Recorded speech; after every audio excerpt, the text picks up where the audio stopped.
Hi, this is Sue Jackson of the Book by Book blog, and I'm here today with my February reading wrap-up. But first, happy Mardi Gras Day! Yes, as I'm recording this, and it should post today, it is Mardi Gras Day, Fat Tuesday. We used to live in New Orleans, so we still celebrate and decorate. This is not completely off topic because I did participate in the Mardi Gras readathon as part of my February and early March reading, so I will be talking about that as well. I read 6 books in total in February, which is pretty good for me for a short month. 5 of them were for Black History Month, and I was thrilled that I was able to make it work out that way because I think this year it deserves special attention, and I'm glad I was able to do that. Plus, these were amazing books. 2 of my books were in print, 1 was an ebook, unusual for me, and 3 were audiobooks. 1 was middle grade, 2 were YA, 1 was nonfiction, and 1 was short stories, another sort of unusual thing for me. I started out with a middle grade nonfiction graphic book, graphic nonfiction, Rosa Parks and Claudette Colvin, Civil Rights Heroes by Tracy Baptiste and Shauna J. Grant. This was part of the outstanding History Comics series. I highly recommend this series. If you've got kids, if you know kids, if you teach kids, History Comics are awesome. And so are its sister series, Science Comics. This one about civil rights was really interesting because it took a different approach to the topic of civil rights, focusing on how stunning revolutionary changes occur as the result of many people taking small actions. And I think this is a message that is so important today, and especially for kids, because one of the stars of this history book is Claudette Colvin, who was only 15 years old when she herself made headlines for refusing to give up her seat on the bus. She actually knew the segregation laws very clearly. She was a really smart girl. She knew that what she was doing was not against the law. She's only required to move if there aren't any seats left for white people, and that wasn't the case. And yet, the bus driver pushed the issue, police came, pulled her off the bus, charged her with disturbing the peace, going against the segregation laws, and assaulting a police officer, which she absolutely did not do. So her story made the news at the time in Birmingham. Now, as you can tell by the title, the book is also about Rosa Parks, but again, a side of her story we didn't hear before. We all know about her famous moment of not giving up her seat on the bus in Birmingham. We all think that's what kicked off the civil rights movement in Birmingham. But Claudette's situation happened much earlier than that, and Rosa Parks herself was already a leader in civil rights in Birmingham before she ever had that moment on the bus. That is certainly not the history I was taught. So this was a fabulous book, fascinating. I learned a lot. It's an amazing story, very powerful and very, very relevant right now. Recommended for kids or adults. My first audiobook of the month was Between Two Kingdoms, a memoir of a life interrupted by Suleika Jawad. I had heard about her because she is married now to Jon Batiste, who was the band leader on the Stephen Colbert Show for a number of years. My husband and I had our first introduction to him on that show. Absolutely loved him, love his music. If you're not familiar with his music, here on YouTube, look up the video for Freedom And today's a great day to do it on Mardi Gras Day. John is from New Orleans, and that song is so full of joy. And the video is a love song to New Orleans. So anyway, Suleika is now married to John, but much of this memoir takes place before they got together. It's about Suleika's experiences as a 22-year-old who was living in Paris at the time, just out of college, starting her adult life, who was diagnosed with a very deadly form of leukemia. And she had had symptoms, strange symptoms, since she was 18 and starting college. So she had just sort of grown accustomed to living with things like fatigue and chronic pain, never knowing that the leukemia was behind the scenes. She had seen doctors before, so it was finally diagnosed when she was 22. This is about her experiences. She had to move back home to New York, spent a lot of years in the hospital, undergoing chemotherapy that just trashed her system, immune therapy, bone marrow transplants. For years, she spent years in the hospital. The second part of the book I found just as interesting, and that is about when she's in remission and she goes on a road trip all the way around the country to visit people who had reached out to her while she was sick. She was writing a column for the New York Times, and all kinds of people reached out for her. I loved this memoir. It's so powerful, so moving. I could actually relate to a lot of what she talked about. I bookmarked so many points in this audiobook and copied them down into my my quotes document on my laptop before my Libby rental was up. Because, she talks about the life of chronic illness, which I can relate to. And also the road trips, meeting people that she only knew online. I've done that too. So an excellent memoir, a very moving story. The audio is excellent. She reads it herself. And if you watched the Super Bowl, that was Jon Batiste doing the national anthem. And that beautiful piano he was playing on, covered with butterflies and flowers, was painted by Suleika. So you can look that up as well. Next up, I read Deacon King Kong by James McBride, my first book by this amazing author. I will definitely be reading more from him. Loved this book. I did it as a buddy read with Nikki, who used to have the channel Red Dot Reads. As you can tell, we had a lot to talk about.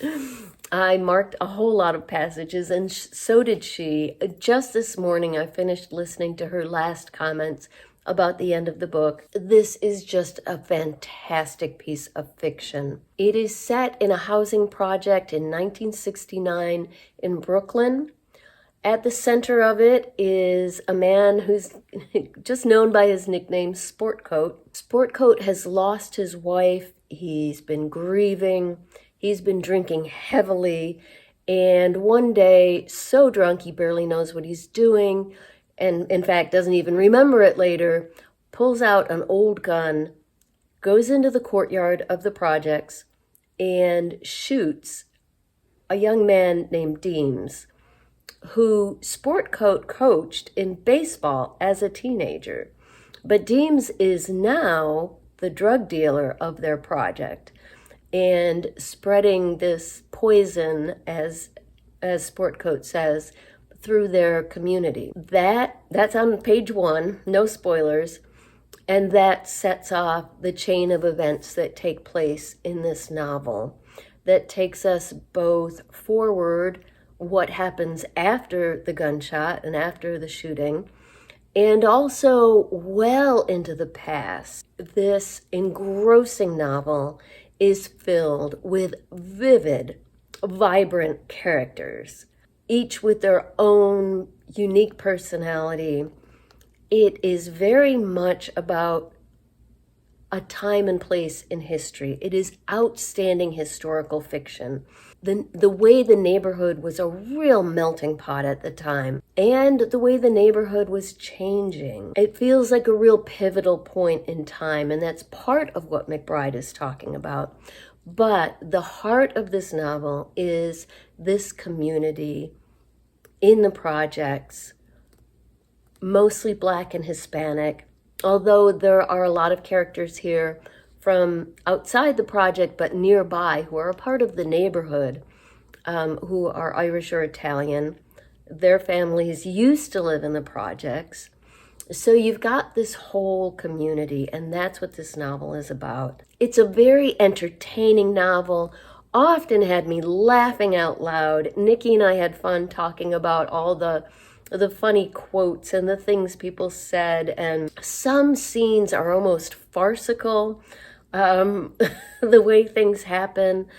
But underneath that, McBride is delving into some really serious issues about race and class, about the effects of drugs and crime and drug organizations on neighborhoods and communities, the disparity between the poor people of color and the wealthier white people around them, and just how a community sort of forced together in living in a project can actually become a very close-knit group of people. It is a beautiful, moving story with so much emotional depth, but also plenty of laughs. Nikki and I both loved this book. My next audio was Swing by Kwame Alexander with Mary Rand Hess. This is a YA novel. I listened to it on audio. Love Kwame Alexander's books on audio.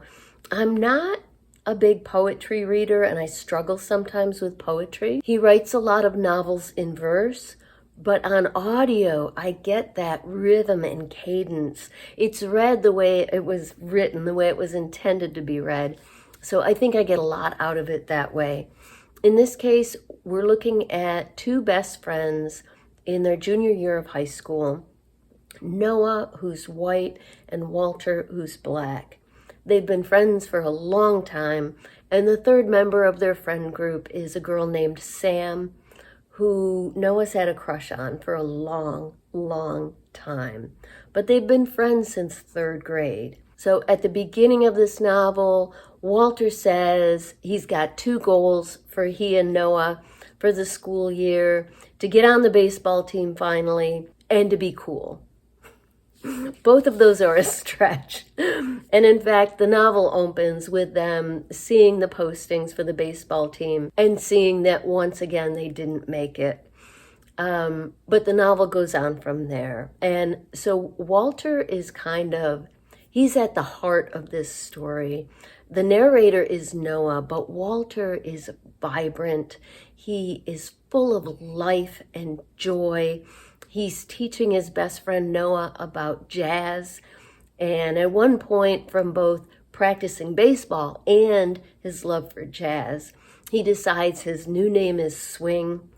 It is a joyful story. There is also a devastating tragedy at the center of this, but it's an engrossing novel, lots of depth, lots of fun, and it was excellent on audio.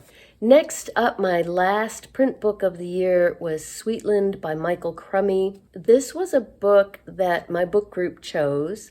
I've had it on my shelf since 2015, so I was very glad they chose it and that I finally had a chance to read it. It was recommended by some of my Booktopia friends, and in fact, I got it at one of the Yankee swaps at a Booktopia. This is set on a small island, an isolated island off the coast of Newfoundland, and the very close-knit community that lives there. This is another novel about community, but a very different kind of community than the one featured in Deacon King Kong in a housing project in Brooklyn. This is a very isolated community, and that's why they're close-knit. There's no one else. As the novel opens, the Canadian government is trying to convince everyone to leave the island, and they're giving them a monetary incentive to do so. Everyone has signed up except 2 people, and then finally there's just one holdout, and that is the narrator of the book, Moses Sweetland. The island is named after his family. It's called Sweetland. He has lived there all his life. Everything he knows is on this island. He can't even imagine another life for himself. Now he has a great nephew also living on the island who is autistic. They never really say that, but again, they're isolated. They don't have a lot of medical care here.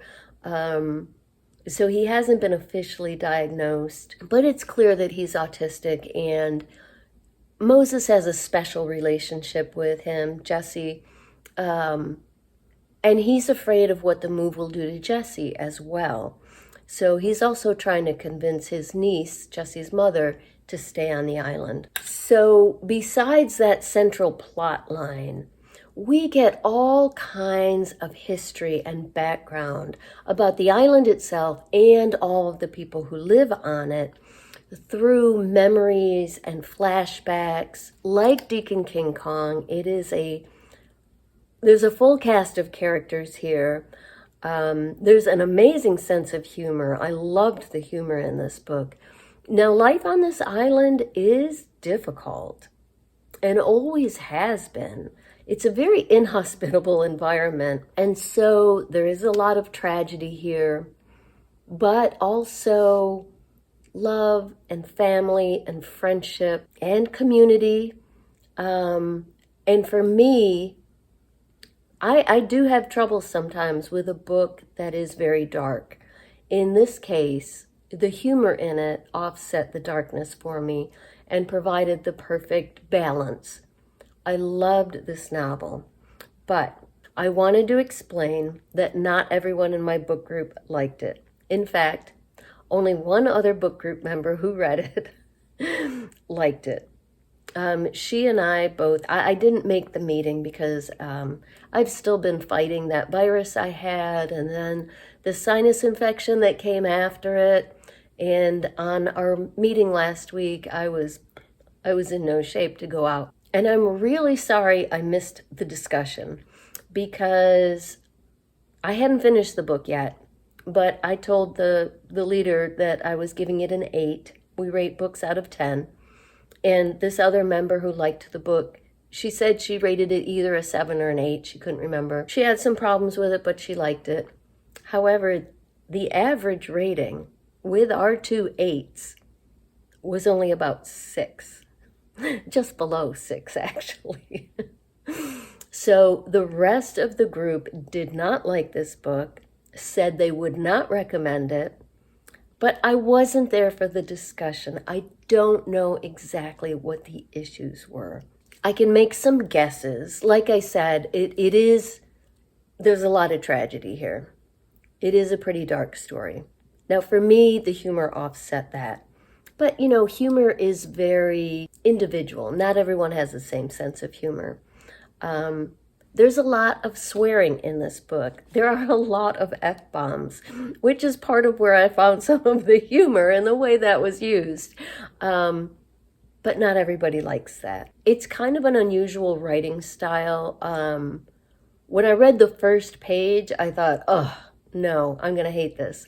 Because the author uses a lot of sentence fragments, which I'm kind of a stickler when it comes to English and grammar. But I very, very quickly got into the cadence of the narrative and saw that this was just the way that Moses thinks about things. It did not bother me at all past about the first or second page. But I could see how it might have bothered some people. But these are guesses. I have no idea why some people didn't like it. By the time I finished the book, I upgraded my rating from an 8 to a 9. I thought it was outstanding. It did win a bunch of awards when it was first published in 2014. So I know I'm not the only one. And somebody thought enough of it to give it away in the Yankee book swap at Booktopia. I just wanted to let you know, might not be for everyone.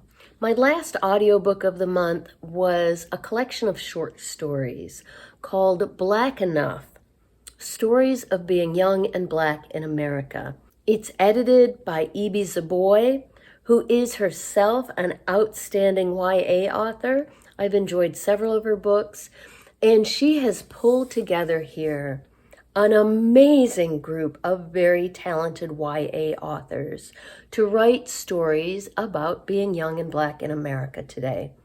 So these are all modern stories taking place generally in the present day. Most of the stories focus on middle or upper class Black kids, but there is a wide diversity to these stories.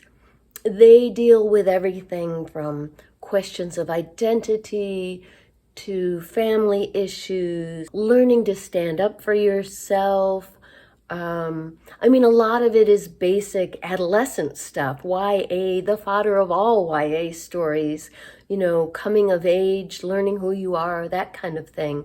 But here with the special focus on these kids' experiences, these fictional kids' experiences in being Black today in America. So some of the authors' names that I recognized were Varian Johnson, Jason Reynolds, Renee Watson, but there are, I think, over 20. So just a few examples. There were, I think, 2 different stories, slightly different, one about a male character, one about a female character, but that focused on growing up in a wealthy white suburb where everyone around them is white, and they go to an almost all-white school, and then they go to visit cousins during the summer. Again, totally different stories. One set in Chicago, one I think begins in Texas. And in both cases, they go to visit cousins who live in a rural area in a mostly Black community. And just their adjustment, their code switching from the environment they're used to hanging out with an all-Black community. And in one of those stories, the main character is considering going to an HBCU, which her parents don't know about yet, and probably wouldn't back. So yeah, great stuff there. There's a story set in rural Georgia on a couple of neighboring horse farms. 2 teen boys, both very into horses, and their families are very into horses and racing. They're going to be racing against each other in an upcoming race. Their families are enemies. The Black boy, his family is the only Black family in their entire town. And his parents, they've all been mistreated because of that. And his parents are ultra religious, so they have some very particular views about things. Next door, the white boy, his family are ultra conservative, kind of redneck. His parents decorate inside and outside with Confederate flags, MAGA posters. So these 2 families live next door to each other. They are enemies, but the 2 boys have fallen in love over the fence line. So that was a fascinating story. And a story about a boy who is the son of Nigerian immigrants. He's been brought up in a very, very strict, very intellectual household. His parents want him to go to a good college. They hope he'll be a lawyer. He is the star on the school debate team. I think he goes to a private school. And then a new girl moves in down the street, and she introduces him to heavy metal music, which changes his life. So just to give you an idea of the breadth of stories here, honestly, every story in this collection was a hit for me. This is highly recommended. And finally, yes, many of these books fit for the Mardi Gras readathon. I was not able to fit in their read-along book, but Black Enough, the collection of short stories, was there were some stories set on the Gulf Coast. Between Two Kingdoms begins in Paris when she's living there before her cancer diagnosis. So that counts for set in France. I also counted Black enough for a ball or elegant event because one of the stories is about a girl getting ready for her cotillion, which she's not too excited about, and dealing with the death of her twin sister. For the music category, swing fit perfectly into that with the jazz music incorporated throughout. This seems like an odd choice, but stick with me. Sweetland actually fits into the category of food once I thought about it, because it's a very unique place where they live, out on an island off the coast of Newfoundland. And so food is a big part of the story, very different from the kinds of foods we would normally eat. It's a fishing community, but a really fascinating part of the story. So that counted for food. And finally, of course, I had to choose Deacon King Kong for a crew or group of friends because it is so much about community, though Sweetland would have worked perfectly for that as well. So I got 6 of the 9 bingo spots on the Mardi Gras Readathon, 6 of the 9 prompts, and I always enjoy it. Thank you very much to Lori at Books, Ink, and Paper and Kat of Kat's Novel Adventures once again for hosting the Mardi Gras Readathon. So I would love to hear what you read in February. Let me know in the comments down below.